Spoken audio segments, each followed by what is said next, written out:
I'm Louisa.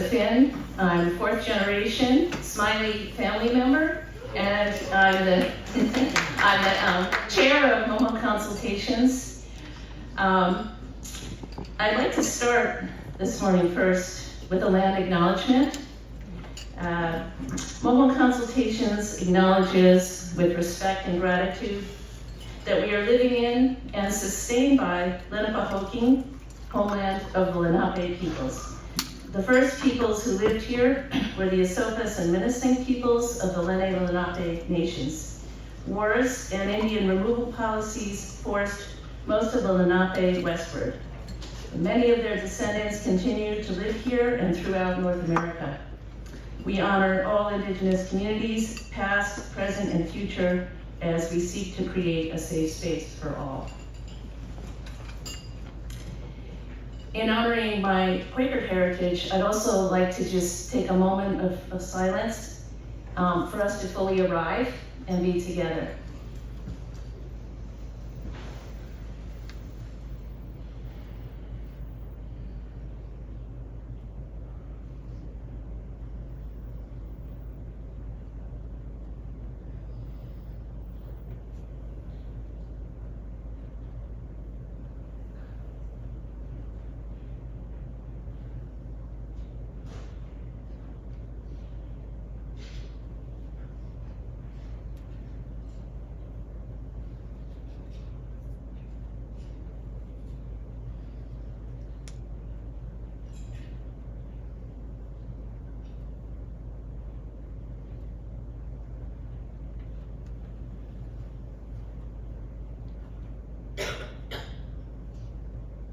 Thank you. It's amazing how much space and connectedness we can make in just a moment of silence. Mohonk Consultations was founded in 1980 by my cousin, my mother's cousin, Keith Smiley.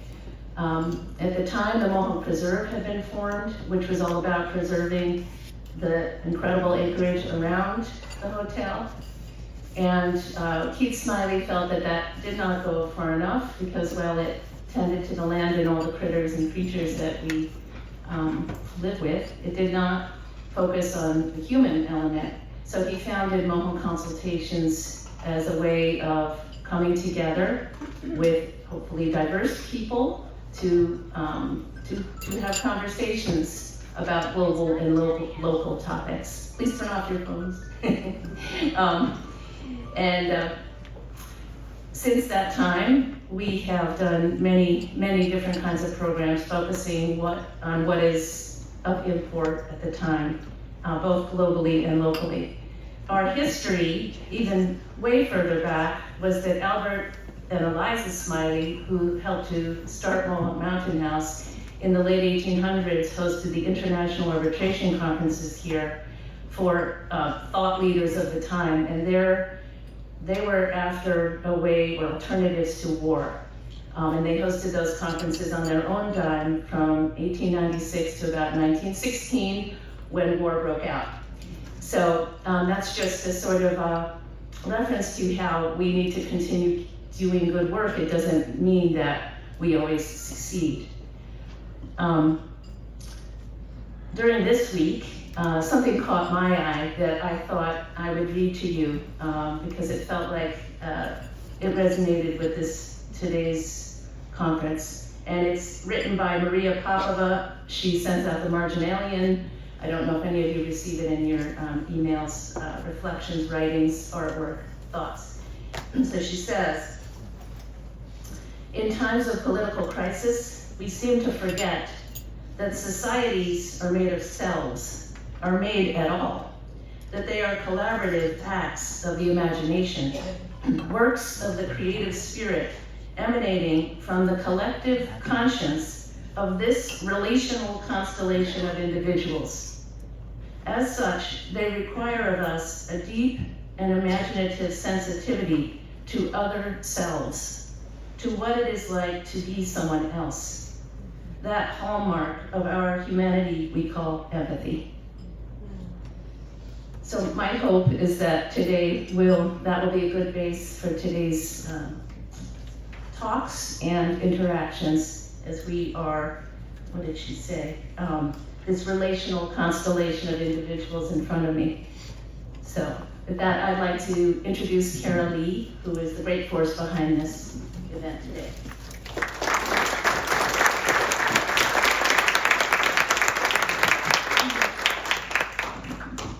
Thank you to Sarah, Betty, Steve, and Margaret for the song. It's a wonderful song and it helps build that constellation. And thank you, Louisa, for your introduction.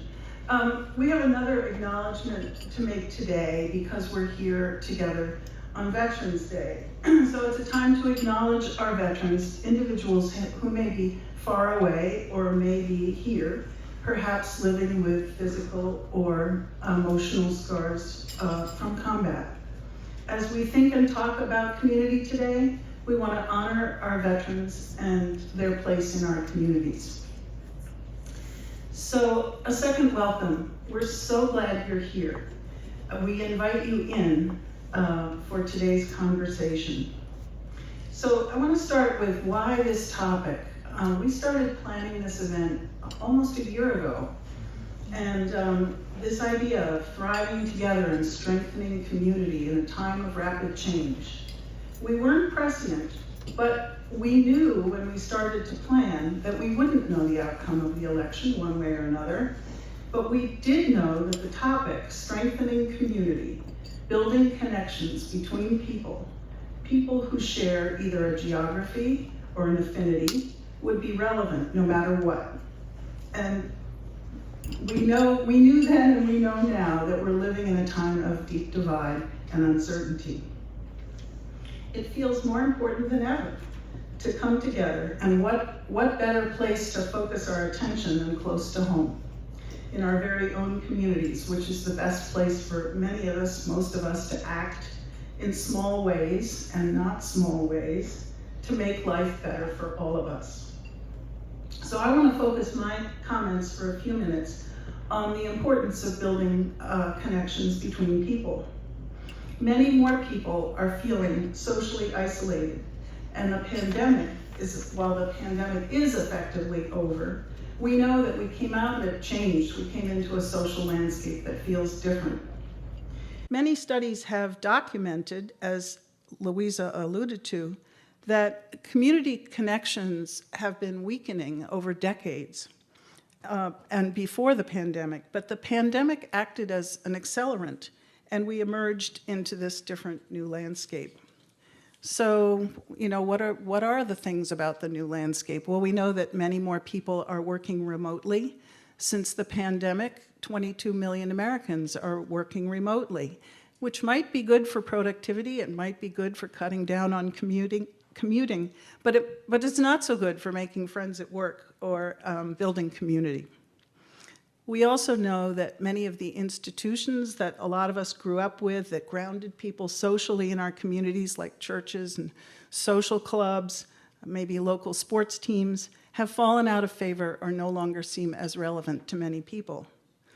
But what replaces these institutions as places to find support from one another, to get to know one another, to celebrate, to grieve, to play, to share, all those things that as humans we need? Well, certainly we know that how we communicate and connect has definitely changed. Just today, there's a front page story in the New York Times about how our social norms have really changed around communication. And we're doing it differently than humans have ever experienced before. Social media puts us potentially in touch with millions of people while we sit alone with our screens. We also have massively more information available to us because of technology. That information keeps us very busy, but it also distracts us from what and who is around us. So all these things do contribute to a sense of social isolation and a lack of face-to-face connection. Probably you're not aware of this, I wasn't, but last year in 2023, the US Surgeon General issued a public health advisory about the public health crisis of loneliness, isolation, and lack of connection in our country, calling it a loneliness epidemic. With approximately half of US adults suffering or experiencing measurable levels of loneliness, and this was prior to COVID.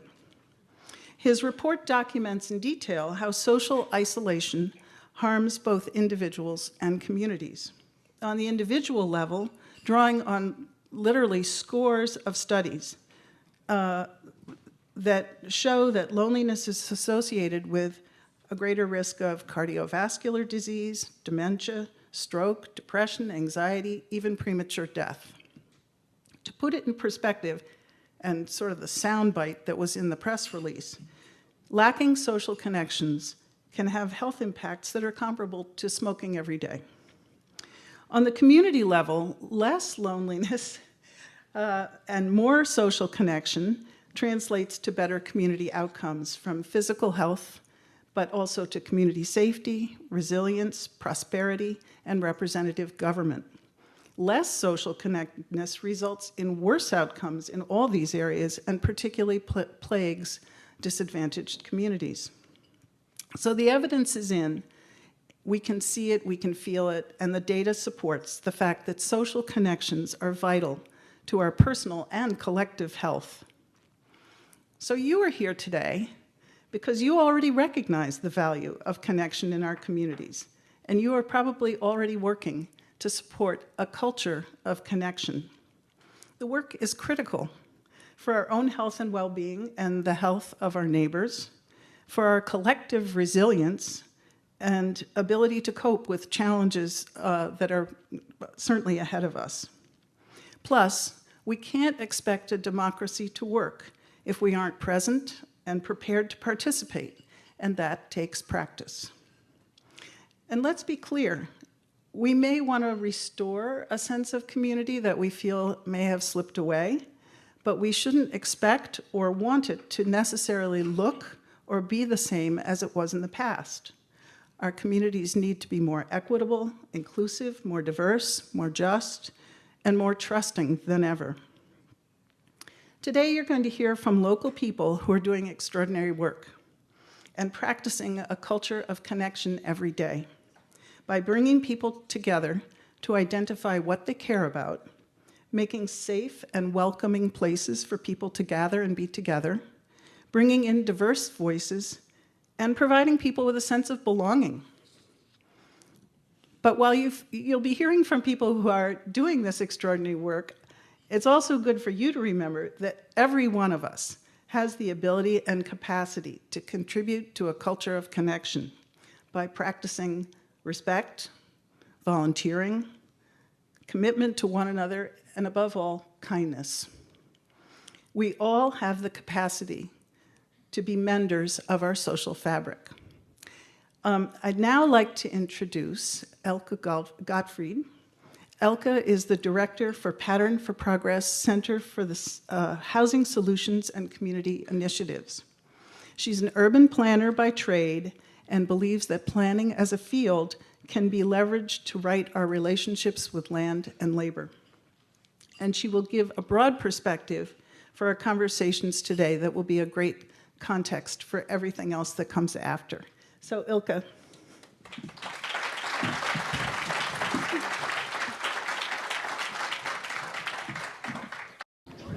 It's great to see many familiar faces. Feels like a family reunion. Is this? There we go. Okay. So I was raised by hippies, so I feel right at home. That was a perfect introduction to the day. This is very loud. Is this very loud? No, it's good? Okay. Louisa's quote really set me up for what I'm about to share, and in fact, we could have just ended it there, but I'm going to get really nerdy with you today. And as Cara mentioned, we're going to hear a lot of stories today. And it's important to remember that these stories aren't random. I mean, they are organic. Community is very organic. But they don't exist in isolation, and there's no coincidence that they're all here today. There is a science behind what makes a resilient community. And so what I'd like to offer you this morning is a lens through which we can look at these different stories and assess systemically what they're actually doing. So that when we move forward, we can also think about, okay, what's going to work and what isn't. There we go. So this is on the agenda. Before we talk about the science of thriving, we have to come to some sort of agreement about what science is, right? And then we're going to come to some sort of agreement about what thriving means. So our worldviews really impact how we approach problem solving, right? My role is the director of the Center for Housing Solutions, right? Solutions, very problem solving oriented. And I think sometimes we forget that we need to think about why we think the way we think, because sometimes part of the problem is, as Albert Einstein says, right, trying to solve a problem with the same thinking that created it. So, what's science? A process by which we hypothesize and prove whether it's accurate or not. Okay, did everybody hear that? A process through which we hypothesize and prove whether it's accurate or not. Yeah. Oh, you know what? For accessibility purposes, I love these mics. Yeah. Is it Newtonian based or quantum physics? I'm so glad you asked. So, who are these guys over here? We're going to go on a little journey throughout history talking about science, and thank you very much. Who are these guys? Henry VIII and Louis the something. Here we are. So, for those of you who do not know, oh, this is such a great crowd. I wasn't planning on running my stand-up routine this morning, but here we go. There was a time before the Enlightenment when our perception of the world was that the divine plan was that some people were kings, some people were not, and deal with it. It's the natural order. Then came, who's this guy on the left? Anybody know? Descartes. So, Descartes is known as the forefather of modern philosophy, and he believed that we could basically conquer nature. Oh, sorry, I pressed that too soon. Who's that? It's Pink Floyd, guys. Come on. I thought you were hippies. And this guy on the right, probably, I don't know if any of you recognized it. Did anybody recognize this guy, the very sad French innovator? Anyway, so around the time of the Enlightenment, we had kind of a cultural shift where we started to see a perception of nature that was really shifting. It was strongly secular, to the point where we were like, there ain't no spirit in nature, right? It removed spirituality from the conversation entirely, and we started to relate to nature as something we can dominate. And I want to bring up, the reason why I bring up this guy on the left, the sad French innovator, Vaucanson. I don't really speak much French, even though I'm from Canada, but he was really into robots. And he was into robots because he wanted to replicate nature. He wanted to break down nature into the teeny tiny parts and see if he could replicate them. So he built a robot that was a digesting duck. And everyone was so amazed by this duck because it would eat food and then it would poop from start to finish. Then it was revealed that the poop was prefabricated. Great story, right? It was like this, he was, I'm just gonna have to sit and be sad now because people have realized that I actually couldn't do what I said I was gonna do. But the point is that this ideology of breaking things down into little parts, thinking we can dominate nature, all of that led to our modern economy. That way of thinking is really, it is insidious. It's baked in to our economy, the production line.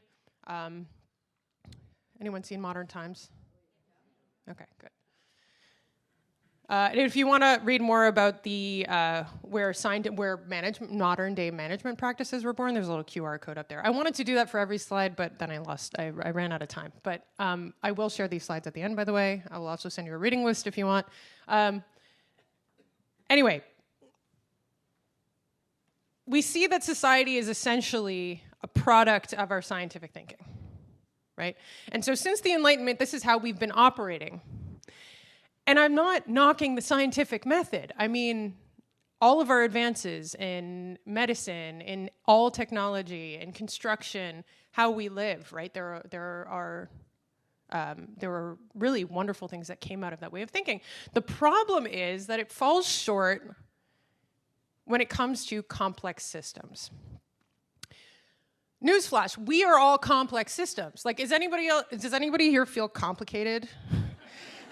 Okay. Is anyone here in a relationship? Yeah. Or have any friends? Does anybody have any friends? Okay, are your relationships ever complicated? Right? Because we're complex systems, our relationships are complex systems, and then magnify that to the city level, that's really complex. But we approach cities and communities with the reductionist worldview, trying to solve complex problems. So that's when you get things, wait, no, I'm jumping ahead, I'm sorry. Since about the 1950s, systems science, right? You wanna come up here and teach the next? So there's an understanding that really it's the relationships between the parts that are more important than the parts themselves in complex systems, which completely flips reductionist thinking on its head. And so back to what Cara was mentioning this morning, that connection isn't just something that feels good, it's scientific. Like, we need to do it, right, in order to survive and certainly to thrive. And so we're seeing this evolution of worldview. Descartes, right? Anybody know the second guy? Fuller, Bucky Fuller, thank you. An architect who started building those beautiful geodesic domes. Next one to the right, Winona LaDuke. It's a good crowd of hippies. On the right, all the way? Yes, Robin Kimmerer. Anyone read Braiding Sweetgrass? Okay, that's my New Testament, frankly. So you're really seeing this evolution. I mean, frankly, indigenous thinking is not an evolution. We are arriving back where all along humans knew that this is where we need to be.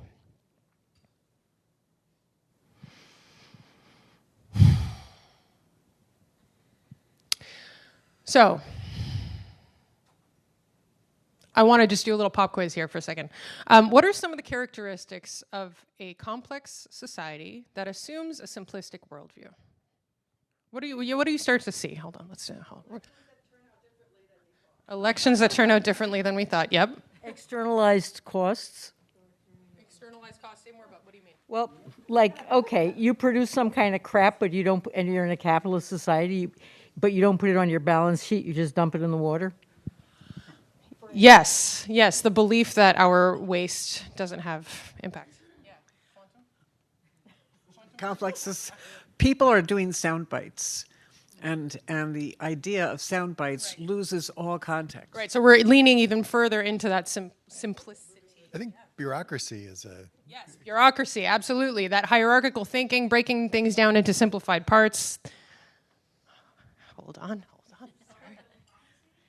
Exclusion. Exclusion.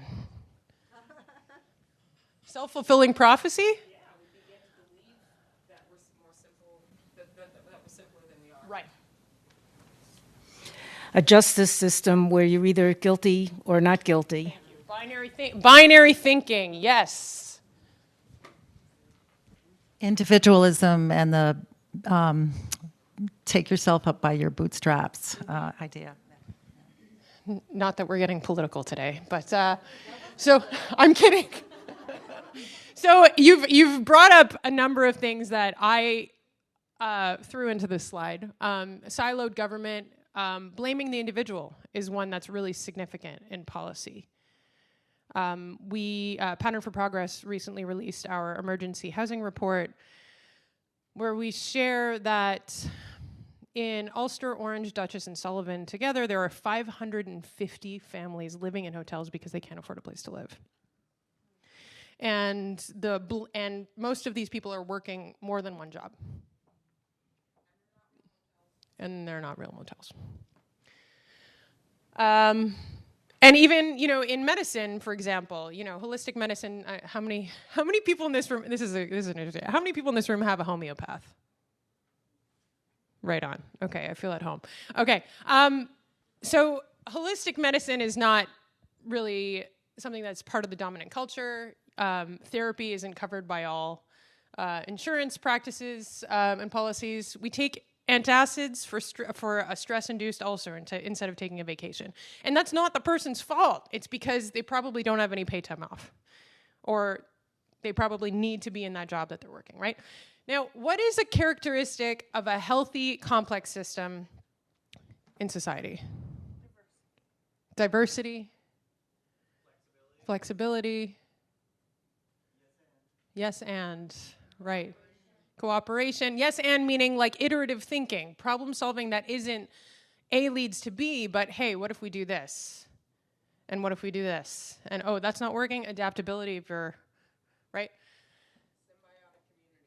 Symbiotic communities, yeah. You say democracy is the most talkative form of government, so talking and listening. Talking and listening, right? Storytelling, yeah. Sustainability. Tolerance, sustainability. So yeah, all of these are expressions of scientific principles behind complex systems. So in a complex system that is healthy, there's a healthy flow of resources. So if you take the human body, if there's a pooling of resources, blood, what do you get?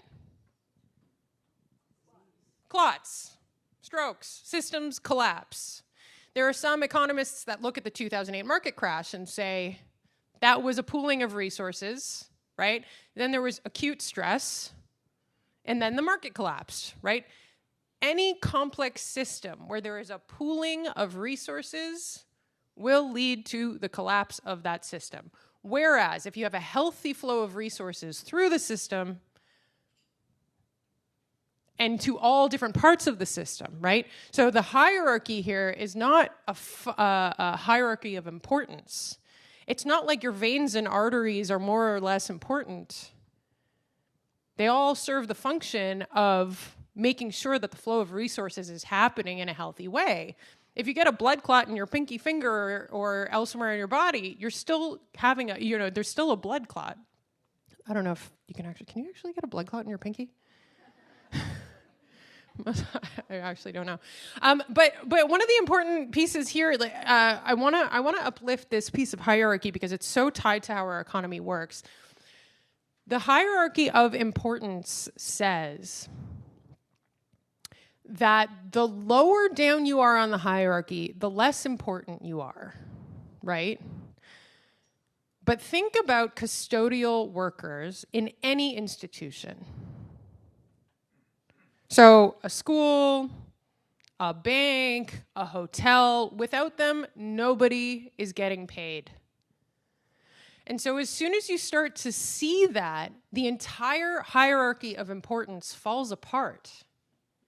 So when we say, undervaluing of labor, when we say, pooling of, hoarding of wealth, that's what we're talking about. There's a scientific reason why that doesn't work well.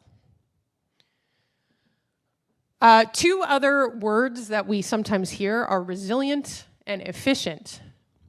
Efficiency does not mean we do it quickly. Efficiency only means we do it quickly and cheaply when our only two measures of waste are time and money.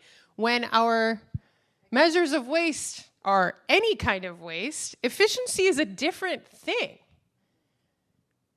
right? Resilience is not a goal. I think we need resilient communities, we need resilient this, resilient that. Resilience is a quality of a healthy system. So when you have a healthy system in place, that system is going to be resilient. And what resilient means is if something terrible happens, you're going to be able to deal with it. You're not going to fall apart or collapse. Okay? A little bit of nerdy data. So these are quintiles. Does anybody know what a quintile is, aside from the other person in the room who works at Pattern for Progress? Hi, Kate. So a quintile is basically you take all the people who earn money in a community or in a geography, and you say, okay, the 20% that makes the least amount of money is the lowest quintile. The 20% that makes the most amount of money is the highest quintile, and you kind of split it up into 20%, 20% of what people make. And so what we're seeing here in Ulster County, New York State is on the left, Ulster County is on the right. Ulster County, the poor is getting poorer and the rich is getting richer. That is very, very, very clear from the data, okay? This is a concrete example of a hierarchy of importance, okay? And the impacts of this is from our 2024 Out of Reach housing report. The bar, it's a little bit light, I apologize. On the left is the rent that the average earning tenant can afford.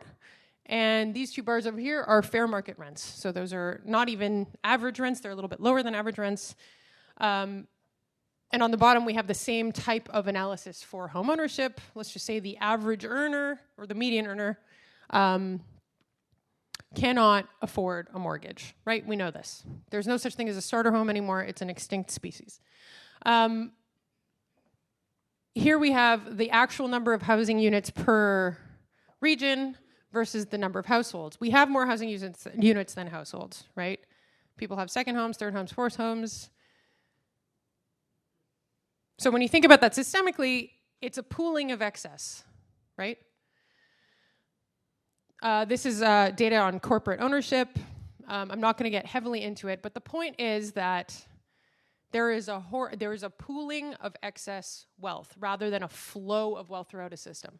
Okay, that was a lot of science. I have next I'm gonna share a little bit about well-being framework that's helpful in understanding what thriving means.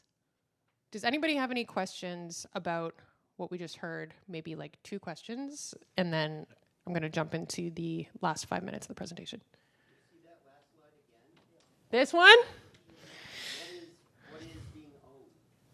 Oh, this is, I'm sorry, single-family homes. And on this, for investor or corporate owned, do you guys take out family trusts at all? So the truth is, I'm not sure about that question. That I will have to ask the person who ran these numbers. So this is from the Lincoln Land Institute. I'm not sure about this, but I know that the investor owned is basically saying if the address of the owner is different from the address of the place, that's considered investor owned. Okay. Okay. And then corporate is more of a like some sort of LLC or corporate entity. Okay. So we are seeing, for example, in Ulster County that out of 63,000 units, the corporate share of the investor share. So it's essentially about 5% are investor owned. That's what the calculation ends up being. And I will share these slides, and I'm happy to talk about this further at a later date. Any other questions about what we just saw? Okay, I'm going to dive in to this really quickly. Anybody hear about Maslow, that guy? Yeah. The pyramid was actually a teepee. He visited the Blackfoot Nation in 1930-something.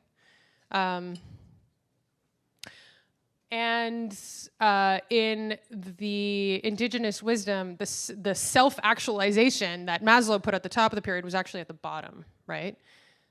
And cultural perpetuity is at the top. So the self there's essentially a relationship between the well-being of oneself and the actualization of oneself and the actualization of the community. Those things are intertwined, and together we achieve cultural perpetuity. But the point is that self-actualization is not a hierarchy. This is a framework from an organization called Full Frame Initiative. And essentially the thinking here is that we are all striving for well-being, right? We are all striving to be well. And this is how Full Frame Initiative defines well-being. For accessibility purposes, I'm just going to read this. The set of needs and experiences universally required in combination and balance to weather challenges and have health and hope. Okay? And what does this mean? Science says, okay, this is rooted in decades and decades of science. Social connectedness, we talked a lot about that. It's not just, by the way, about relationships, it's also we need to be needed. That's actually an inherent need. Stability, having routines, even how you make your cup of coffee in the morning can be a sense of stability. Safety, not only in a physical sense, but in an emotional sense, of course. Ability to really be yourself and feel safe being yourself. Mastery, which is a complicated word, but essentially what it means is a sense of influence. It could be even, I'm really good at something. For example, I started learning the accordion recently, and that does fulfill my sense of mastery. It could be that you're a really good parent, and that could, again, the word invokes certain certain thoughts, but the meaning of the sense mastery is actually just feeling like you have influence, not control, okay? Not control, influence over your life. Meaningful access to relevant resources isn't just about the basic food, shelter, water. It also means that on Passover, I can access the chopped white fish to make my boobies gefilte fish, okay? That is meaningful to me. I can't imagine that's meaningful for anyone else in the room. Anyway, we are always making trade-offs, okay? I want to point to 2 examples up here that are systemic programs that force people to make trade-offs that they obviously don't want to make.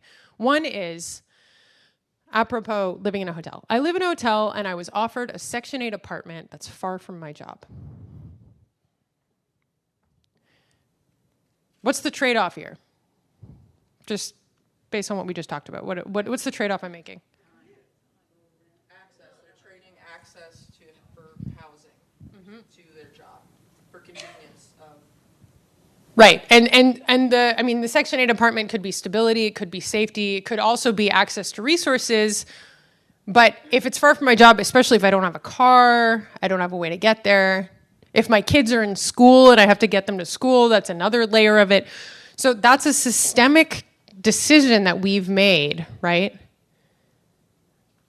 That forces this person into a tough decision.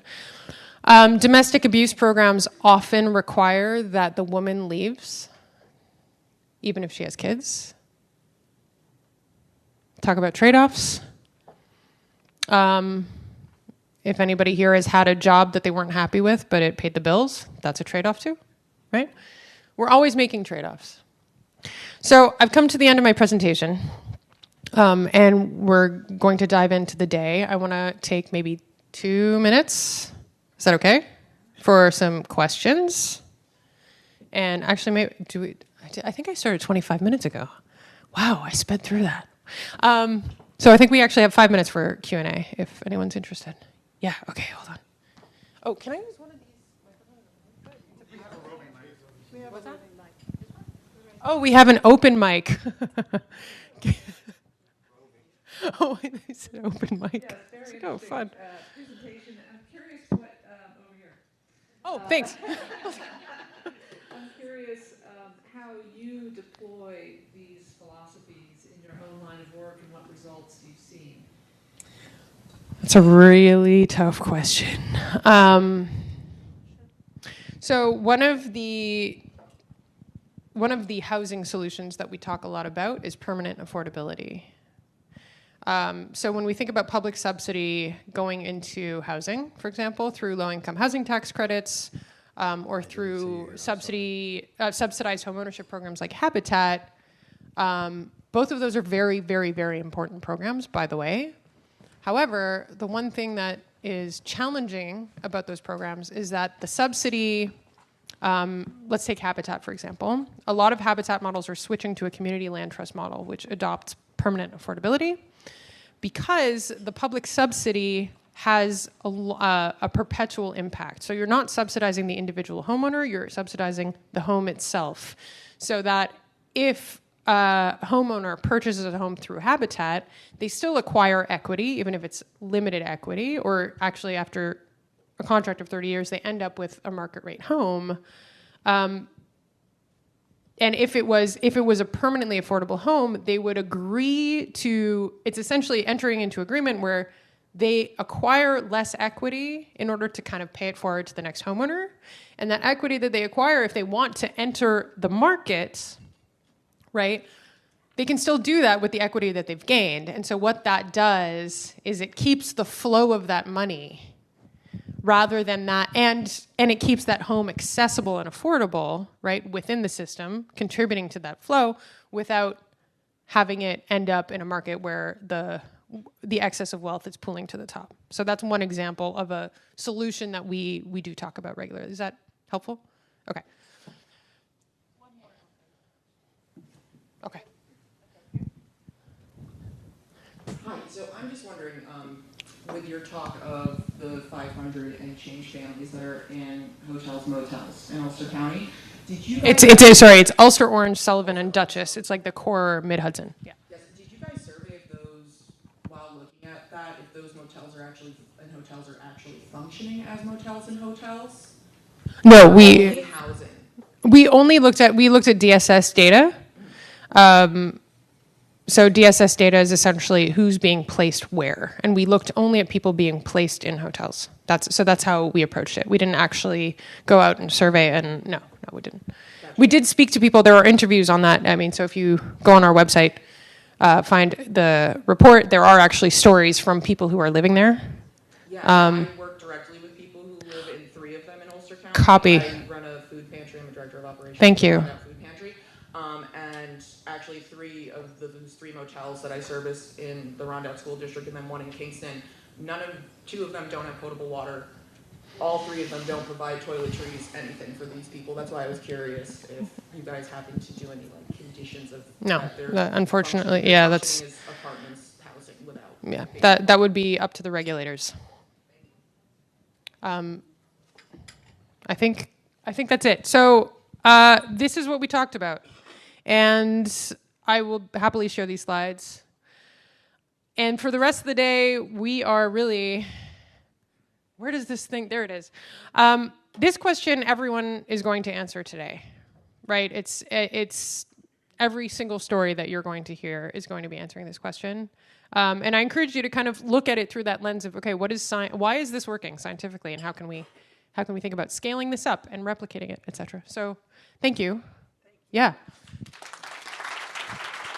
You can